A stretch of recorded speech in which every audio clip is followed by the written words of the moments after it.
Ideas have value, but they're only valuable when they're coupled with execution. This is The Entrepreneur Way with Neil Ball. Unlocking the secrets of successful entrepreneurs 7 days a week. Subscribe to our podcast and follow us on Twitter at Neil D. Ball. Napoleon Hill said the power of the mastermind is the driving force. To discover how you can unlock the potential in your business using the power of a mastermind, go to mastermindunlimited.com. And now, here is your host, Neil Ball. Hello, it's Neil Ball. Thank you so much for joining me today on The Entrepreneur Way. The Entrepreneur Way is about the entrepreneur's journey, the vision, the mindset, the commitment, the sacrifice, failures and successes. I am so excited to bring you our special guest today, Spencer Smith. But before I introduce you to him, I have a quote for you. Jim Rohn said, "To solve any problem, here are 3 questions to ask yourself. First, what could I do? Second, what could I read? And third, who could I ask?" The Entrepreneur Way asks the questions so we all get the insight, inspiration and ideas to apply in our businesses. Spencer, welcome to the show. Are you ready to share your version of the Entrepreneur Way with us? Absolutely. Thank you so much for having me, Neil. I really appreciate it. Thank you for coming on the show, Spencer. I appreciate it. Spencer Smith is the founder of Spencer X Smith Consulting and principal of the Cobalt Companies, a real estate investment firm he started in 2000. Spencer is also an instructor at the University of Wisconsin, where he teaches classes on business plans, lean business tools, and internet marketing and strategy. Spencer, can you provide us with some more insight into your business and personal life to allow us to get to know more about what you do and who you are? My philosophy in business and in my personal life is to preach what I practice. So I try a whole bunch of stuff and see what works for me and then share those things. So as opposed to maybe being a prognosticator or a pundit or trying to predict the future, I say, hey, here's what worked for me and here's what might work for you as well, and break it down into elementary steps that people can use themselves after learning what worked. And then for me also what I failed at doing. So do this and then don't do these other things. Okay. So what is it that you're doing at present that you make money from? It's primarily demystifying both social media and digital marketing for professional services practices. So here in the U.S., we'd call them law firms, and in there, I know they're called solicitors. So I try to go in and adopt for them a culture of change, and that's not what I pitch, but that's basically what ends up happening. Is I tell them, look, this is the means by which you can share your knowledge with the world. And because everybody is doing their research ahead of time, before contacting you, before connecting with you, or eventually hiring you, let's digitize what you have in your head and put it out there for free so it can scale. And as you leverage that information and allow people to learn from you on their own time without taking any of yours, that's how we then drive inbound marketing. So that's the long version of it. So digital media and social media in plain English is my tagline. I get the idea that you give people what they think they want and then educate them for what they really need. Is that what you're saying? Exactly. It ends up happening by default after a while. And then I say, now do you see what's happened here? We become a culture that's more transparent at your firm. And they eventually say, yeah, you know what, we didn't realize it, but by adopting these strategies, that's exactly what happens. Mm-hmm. Do you have any examples of where you've actually been successful in doing that? Something you could sort of talk about? Yeah, all kinds of stuff. Probably the best example is with one lawyer who she and her husband actually are both attorneys, and they run a firm where they get a lot of work from other attorneys. So we oftentimes think about attorneys as being a B2C style format. So they're going after the clients, but in their case, they're B2B. So they try to serve other attorneys, and by becoming the expert, then the attorneys look to them and say, these cases that we're working on are too complex for us. So she'd attended a couple of my talks that I had done, and I said, look, you just got to write that first article. Just get it out of your head, see how it feels, hit the publish button, because there's always trepidation involved there. Get it out and see what happens. And so she had said to me that she set aside an entire Friday afternoon to do this. And 45 minutes later, she was done and she felt great. And I said, see, it's not as hard as it might seem. And that's the biggest impasse for any of us, is just starting that process. So like when you and I were talking before we went on the recorded line, you had said how you went on this 7-day-a-week podcast recording process. And because of that, you've learned and now you're systematizing it. And that's all we really have to do oftentimes, like this attorney, is just get out of our own way and start doing the activities, and then the outcomes happen. Absolutely. And what do you enjoy most about what you do, Spencer?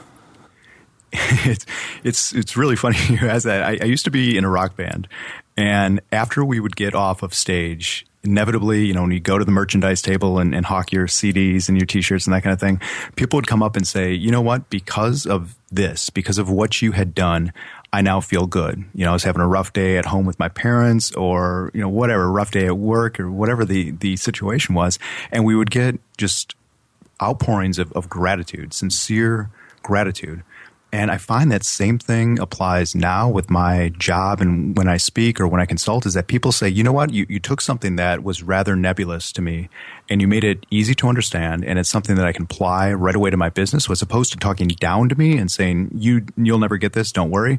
We take these ideas and make them very, very simple, and we get that same level of gratitude. So that's the biggest reason I do this, is to just earn, I guess, the gratitude that people have been so forthcoming in sharing with me. And when you say you do that, is there some way that you do that gives people that understanding? Is there something different about the way you present the information or explain it to them? I believe so. And I'm really glad you asked that, Neil, because oftentimes any of us that have been practitioners for a long time are subject to the curse of knowledge, meaning we know something so well, we're so close to it, that we have a really hard time taking a couple steps back and saying, how can we make these concepts or these ideas elementary for somebody else? So I use the concept of the 5 whys that you've probably heard before. And the earliest rendition of this that I'm familiar with was Sakichi Toyoda, who founded Toyota Industries. And this was back in the, I think, 1920s. He came up with this idea where you continuously ask 5 times to get down to the core issue of a problem or something that you're trying to solve. And oftentimes what I find is that it's not a superficial or tangible issue. It's how somebody feels. So it's a behavioral issue. And oftentimes when we're trying to explain things that people don't understand at first, they don't ever want to feel stupid. Like, that's the core why. And so the more we can break it down and say, well, you know what this is a lot like, and use something that's analogous to something they understand. And as they grow through that process with you, then they can work up to the more complex stuff. So you make them the students, and you are a very effective teacher by using this 5 whys method. And what is it that drives you? It's that rockstar getting off stage thing, man. It really is. I up until January of 2015, I had a corporate job, and it was a sales job, and it was great. I mean, you get all the perks and then some of doing a really fun gig, which is sales for a really reputable company. But I was commoditized. So oftentimes I'd be out there pitching on price, or maybe our features could beat up your features or something like that. And now it's going out and sharing a story after I've figured out something myself. So saying, you know what, this is something that's probably really difficult, or you haven't taken the time to learn to this point. And because I've gone through all of the bumps and figuring these things out, I'd love to share them with you just freely. And then if business comes as a result, then it comes. So I feel like it's a really genuine way to do business. Just give away your best ideas in digital form. And then if people need you to hold them accountable for those results that they're trying to achieve, that's where a business relationship makes sense. The marketing that you do for people, is that you do it for all types of businesses? I gear toward professional practices because I feel like whether it's law firms or accountants or engineering firms or anybody who's running a professional services practice, they're oftentimes a little bit behind the curve because they haven't adopted this social media mindset, because all of us consume digital and social as consumers, right, as customers of companies, but we oftentimes don't think that applies to our B2B relationships or how we're selling to other businesses. So I feel like there's a lot of opportunity there. And I feel like you have to be a certain kind of person with enough confidence, perhaps, to go in and say, hey, this is something you probably don't know, so let me just share these things with you. So that's where I find the best traction is with professional services practices. And how do you relax when you're not working in your business? Play drums, play with my kids. I have a 5-year-old and a 2-year-old child, and now that I think about it, that concept of the 5 whys that I mentioned, anyone who's been around a 3-year-old knows that, he or she will always ask why. And that's something where that's helped me develop patience a lot. So hanging out with my kids and then periodically playing drums, the 2 things. And do you have any entrepreneurial role models? I would have to say that Seth Godin, who, in my mind is one of the smartest marketing people of which I'm aware, excels at taking things that are really, really hard and putting them into a 4 or 5 word, literally sentence and helping people understand those things. So that he would be a role model for me because of his ability to not only distill thoughts into something that are really, I guess, simple for people to understand, but yet prophetic at the same time. That's what I aspire to. So more and more trying to be like Seth Godin and how brilliantly he does what he does. Mm-hmm. I've read a few of his books, actually. He's pretty good at that, isn't he? He has great ways of coming up with these analogies like purple cows and things, doesn't he? Yeah. Spencer, can we talk about the time before you were an entrepreneur now? Mm-hmm. What difficulties did you have to overcome when you started your business? With the current business, and I think a lot of your listeners could probably relate to this, I had a really, really safe corporate job. And I had to, I guess, figure out for myself and on behalf of my family if it would be responsible to leave that corporate job to try something else. And I guess in order to prove that to myself, I had to start putting things out there first and see what the uptake was, so to speak. Like when I shared these things in free speaking events or just writing free blog posts where I basically wasn't doing any kind of soliciting whatsoever, I figured out that this stuff that I was talking about was viable. And I eventually took the leap. So it was, I guess, reconciling with both myself and my family that opportunity lost, if you will, of staying at the current job and going to the new position where there was a lot of risk involved.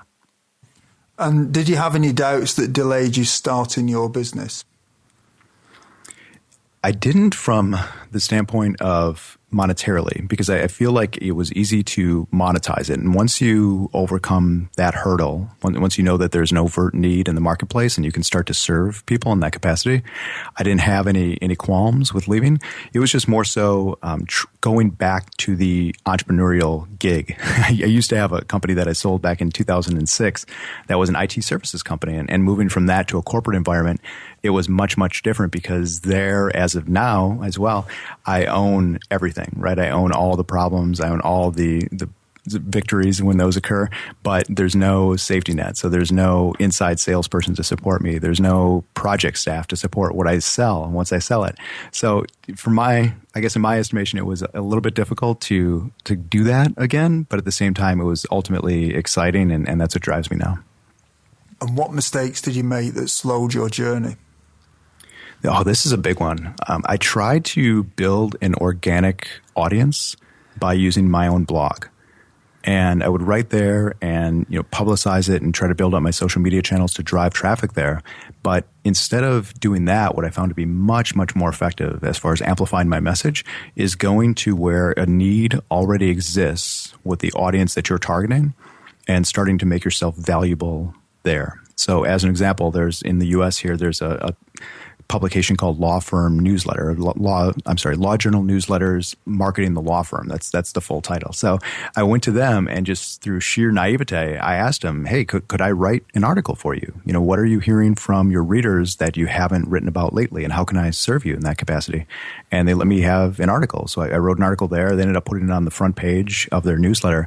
And I knew that as of that point, I would probably stop writing my own stuff quite as much because that was my opportunity to leverage someone else's audience. So that was the biggest mistake I made was not going to where the audience already existed and starting to make myself valuable.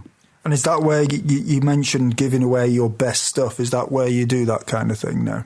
Absolutely. Yeah. And I feel like people are so hesitant in that respect. They say, well, if I give away my best stuff, why would anyone ever hire me?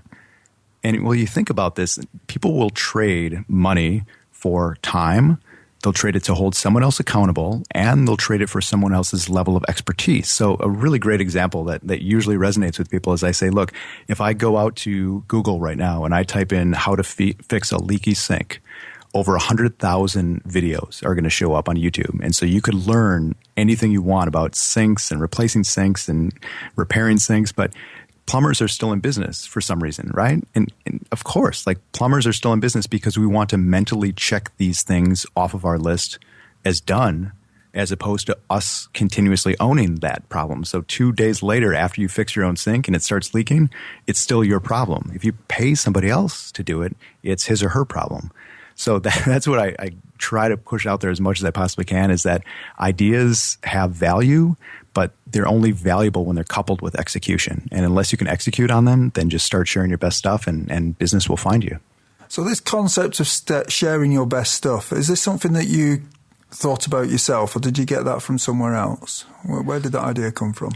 It was just from my experience, because what I was fearful of, and what I found with my IT company back in 2002 through 2006, is I reached a level of competency where, as I mentioned with the curse of knowledge, I had to make a concerted effort to break down complex topics to elementary topics. And I'd find myself using verbiage or acronyms that were just way over people's heads. And I said, well, probably the best way as I start this new business to actively distill these thoughts. So where I was at a point in time and what I'm thinking as of this point, digitize it not only for other people's use, but for myself, so I can go back and revisit that and say, oh yeah, that's what I was experiencing at the time. Like when I was building out my Twitter following, like I didn't know how to do Twitter, but now I know it fairly well. But back then, I didn't know how to do it. So anytime I do classes or teach clients about it, I have to go back to my own material and say, what is it at this time that I was thinking myself? So it was more, I guess, Neil, to answer your question, it was very selfish on my behalf, because I wanted to have those snapshots of how was I feeling at this time? What did I say? But then it turned into these great pieces of knowledge that I could share with other people. And as a result of me sharing those things and saying that I was just like you and here's what I thought, it earns trust over time. Mm-hmm. I think the other thing is when you actually sit down and write that type of thing, it really makes you think about it, and it becomes much easier to tell other people about it afterwards because you've simplified it in your own thinking, haven't you?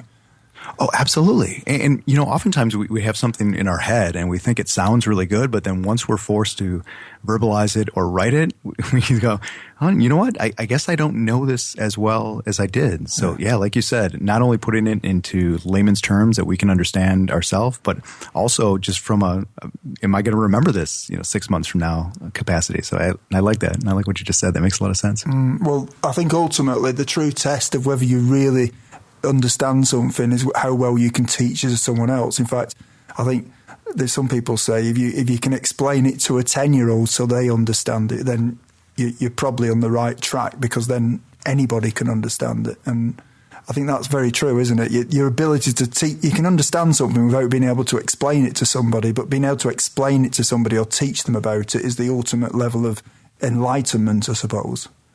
I love what you just said, because typically my clients are more educated than the average person. They've had post high school, they've had a lot of university knowledge and a lot of university training. And oftentimes they feel like they may or may not be writing for their peers. So if I write something really complex, I'm going to impress my competitors. And we're not in that business, right? We're not in the business of trying to get our competitors to do business with us. We're in business to try to get clients or try to get customers. So I think what you said makes so much sense. We have to really break it down into, as you said, terms that a 10-year-old can understand. What are some of the things that you did before you started your business that'd be helpful tips to some of the listeners who haven't yet taken the first step on the entrepreneur way?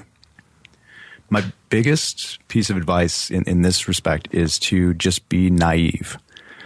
Because what I find with my children and observing my 5-year-old and 2-year-old, there's so little that they know that they don't ever talk themselves out of anything. Like my son, who's 5, wants to be a police officer and a firefighter, and he wants to be a doctor. So, instead of saying, no, you can't do that, you need to pick one, he just knows that, or is confident enough that he can achieve those things that he wants. And so when it comes to any of us trying to do business with any high-profile clients or trying to get in high-profile publications, oftentimes we talk ourselves out of doing it before we even attempt it. So I feel like oftentimes we put these constraints on ourselves when it's not really our place to decide if we're talented enough Because unless you go out and ask somebody, or unless you make a pitch, or unless you go into some kind of sales situation that makes you uncomfortable, that answer will always be no, regardless. So once you have that conversation and you know it may either be yes or no, then you can start from an experiential standpoint, figure out if the stuff that you're out there talking about actually makes sense or not. So it's more just getting out there and starting to do those activities. And I think a lot of people would be surprised at the level of success they could have if they just did the work and stopped talking themselves out of it. Mm-hmm. So we all need to think like a 5-year-old then, don't we? Really? yeah, well said. Can we just, what I'd like to do now is just talk about the entrepreneurial journey a little bit with you, Spencer. So do you think culture is important from the beginning in a business? I think it's important from the origin of the business itself. From the standpoint of, if I'm an entrepreneur starting a business and I have this idea of I'll institute culture down the road at some point, once I feel like I have people around me and once I feel like they will contribute to this culture, I feel like that might be the wrong way to do it. And the reason I say that is oftentimes people won't share what it is that they really want to share unless they know which way the wind is blowing first. And that all comes from the top down.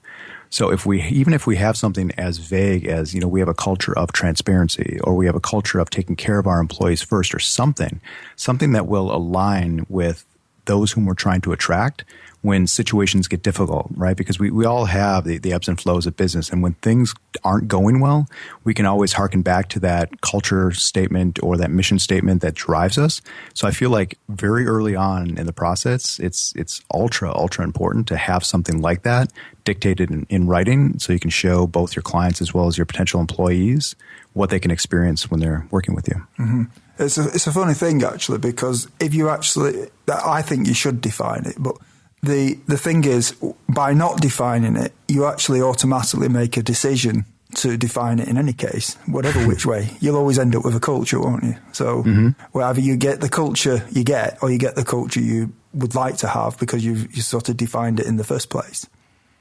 That's such a good point, man. And if we think about Good to Great, which has been, such a seminal work from Jim Collins, it's, I think, 15 years old now, but his idea of getting the right people on the bus, especially in the tight labor market that we have right now, where everybody is competing for any kind of talent whatsoever, it really is more so about getting those quality people, and they'll align with the culture more quickly than they'll align with a job role or a certain level of pay. So I think you're right.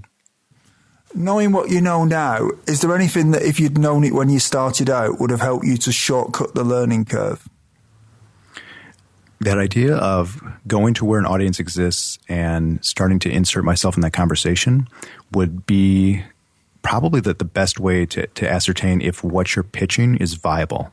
So what I mean by that is oftentimes any of us as entrepreneurs, we fall in love with the idea of our solution before we test the market first to see if anybody actually wants it. So I feel like what I would have done earlier is go to social media and listen. So look for conversations that are happening already where people are lamenting their woes or saying, you know what, this company that I'm working with right now, I don't like it because of X, or this product I don't like because of X. So starting to find those conversations and inserting myself in those conversations by way of being valuable and saying, how can I best help? Or by the way, I know this great tool that you can maybe use to circumvent this issue that you're having, and not be self-serving, right? Not go into these forums or these, Twitter feeds or anything like that and share what it is that I can offer, but more so just trying to be helpful. So I think that if people can do that first and start to listen to conversations already happening out there in the ether, that would help drive their solutions that they're offering, and they'll know that there's a need before they actually produce the solution. Have you actually done that recently with anything?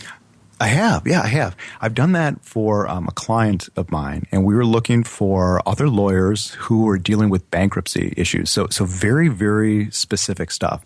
But people turning to social media to saying that in the U.S., as an example, Chapter 7 versus Chapter 11 are two very, very different things.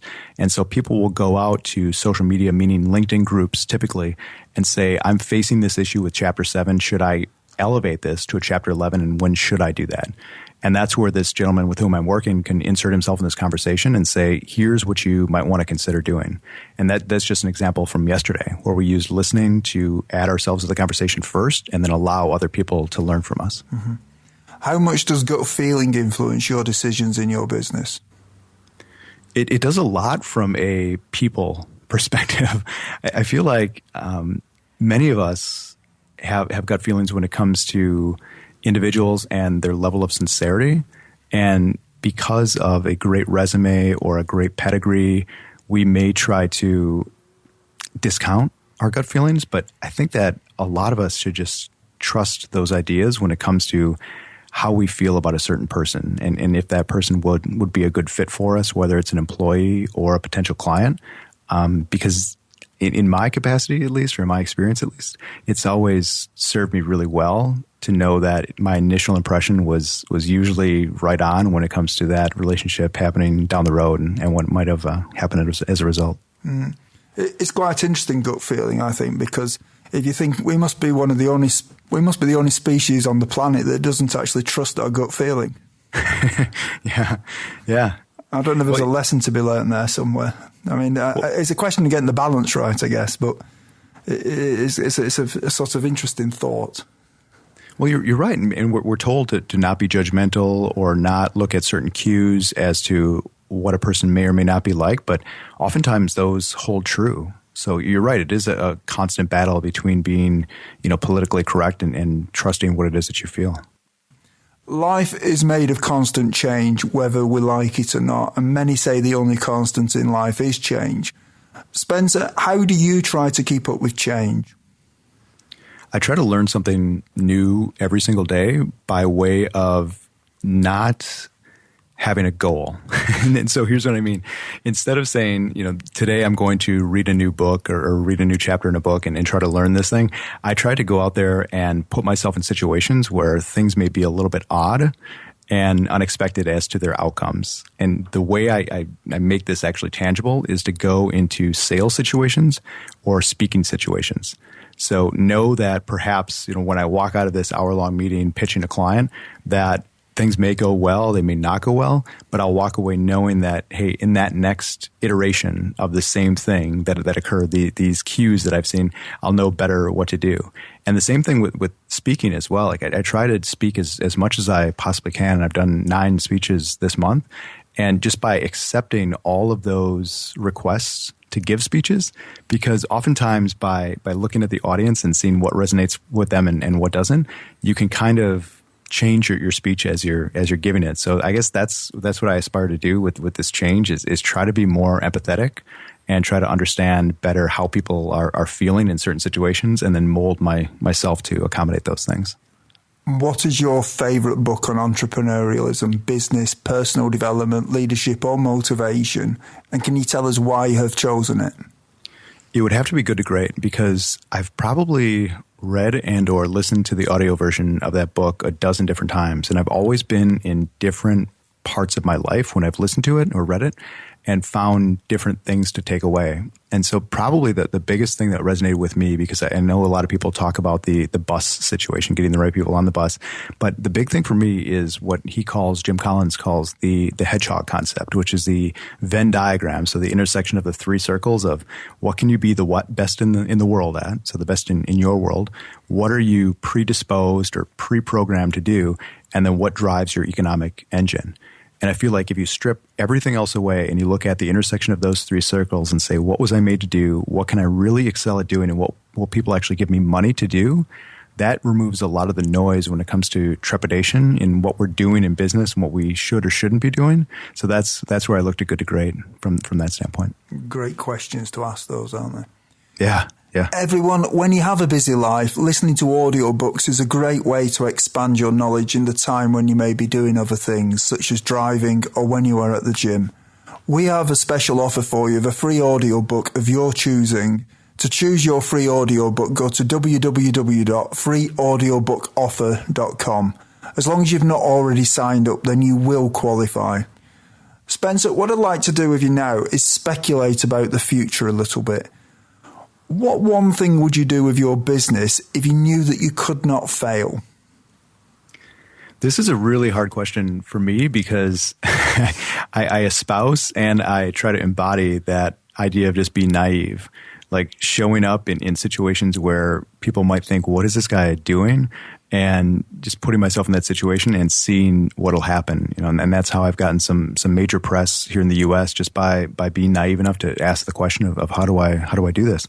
I guess what I do, Neil, and this is where I've been inhibited a little bit, is getting a book out there. So actually doing a proper book. So as opposed to a series of blog posts that I form into an ebook, which I've already done, it's taking the story, much like what you and I have been discussing today, and putting it into proper book format and then asking people to buy it, which is really hard, right? Because anything that we digitize and give away for free, no one tells us no. Like, we have metrics based on traffic and likes and shares and that kind of thing, but to actually put a price tag on a book and say, would you buy this based on what you know about what we've shared today or after a speech or in person at a client, that's what I feel like I should be doing. So if I knew that wouldn't fail, that people would actually buy my book, I'd be doing that right now. I think in essence that's what Seth Godin does, though, isn't it? I think he does quite a few blog posts, and if you look at the blog posts he does now, quite often the content of some of those blog posts ends up in a book in the future. Absolutely. Yeah. And he said, it was really interesting that you bring that up, because I want to say it was 2 or 3 books ago, he said that, you know what, I have enough readers. So I'm not going to try to write for the masses anymore. And I'm just going to take exactly what you said, take my blog posts that either I've written or that I wrote and didn't ever publish, and turn those into my books, because my audience trusts me enough to know that whatever I put in front of them is my true thoughts and my true ideas for them. So I think you're 100% right. What skill, if you were excellent at it, would help you the most to double your business? If I didn't have to sleep as much as I did, I mean, I hear about people like, Richard Branson and, all of these really famous people that sleep, barely at all. And I can't pull it off, man. I've tried it, and I've tried sleep hacking and, trying different variations of that, or taking naps during the day. And I just need to get my 7 or 8 hours a night. And so I feel like that might be one of my biggest issues. What about you? Are you a good sleeper?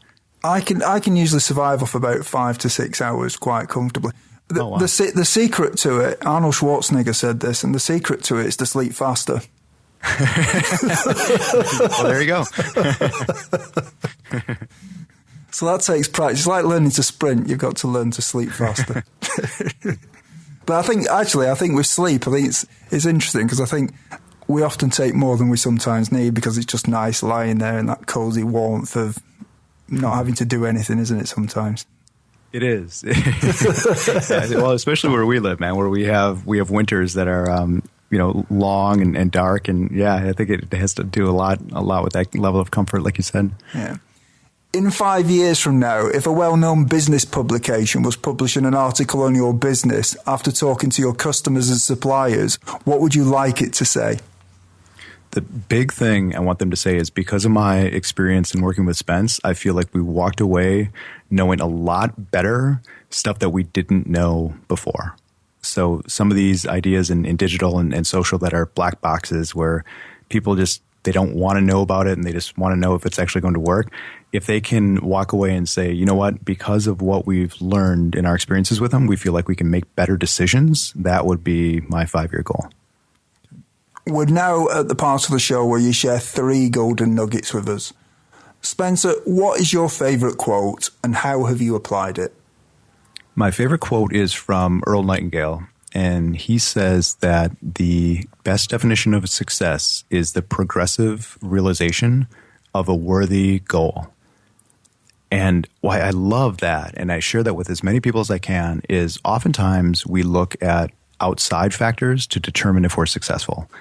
And whether that be compared to our peers or compared to our family or even compared to ourselves, right? How was I last year compared to how I am this year? But if success really is working towards a progressive realization of a worthy ideal or a worthy goal, then it's something where we can, regardless of what we're doing, spending time with your family or writing that book or reading a book or trying to do things that are going to be more impactful for both your future as well as the future for your family. That's what I try to embody every day is how do we have a progressive realization of a worthy goal. Do you have any favorite online resources that you can share with us? I really like Forbes.com a lot, because I feel like the level of writing there is so good and so well done, that you know that you're going to have some great resources there. Outside of that, I like LinkedIn a lot, and I like reading what my peers have written. So not necessarily the LinkedIn influencers, because a lot of that is great as well, but looking at my peers who actually publish papers or publish posts on LinkedIn to figure out what it is that they think and how they're reading the environment right now as far as business goes. So when I see them again in person, it's something that we can talk about. So much like with social media, you get to know people better. I feel like LinkedIn, in that business context of how people are thinking as of that point, the next time I see them, it allows us to have much more deep conversations that have a greater level of meaning because he or she has already put themselves out there. And what is your best advice to other entrepreneurs? Once again, it would be to go to where an audience already exists, so your target audience, and start inserting yourself in that conversation. Just start helping and being very forthcoming and look to them for ideas on what you might propose as possible solutions. Everyone, if you didn't manage to get a note of Spencer's favourite resource or his favourite books, you can find the links on Spencer's show notes page. Just go to theentrepreneurway.com and search for Spencer or Spencer Smith in the search box. Spencer, is there anything else that you'd like to add about your business? There is a resource that I created that's free, and it's something that is all about how I got great PR. And that's how I got featured in basically going from no experience in PR or earning publicity to about 6 months later being in Forbes and the Huffington Post and dozens of other publications. And that's just on my website. So it's the exact script I use to pitch reporters and the exact method that I use every single morning for 15 minutes to earn great PR so we can have third-party validation. And that's just on my website at spencerxsmith.com/PR. Thank you for that. Thank you. Spencer, it's been an honor having you on the show. You've really given us a great perspective on what it takes to be an entrepreneur, and you've really managed to break it down into some, with some great ideas and some of your thoughts and things that you've learned over the years. So thank you very much for coming on the show. Thank you so much for having me, Neil. I really appreciate it. You're welcome. Thank you, Spencer. Thank you for listening to The Entrepreneur Way. Subscribe to our podcast and follow us on Twitter at Neil D. Ball.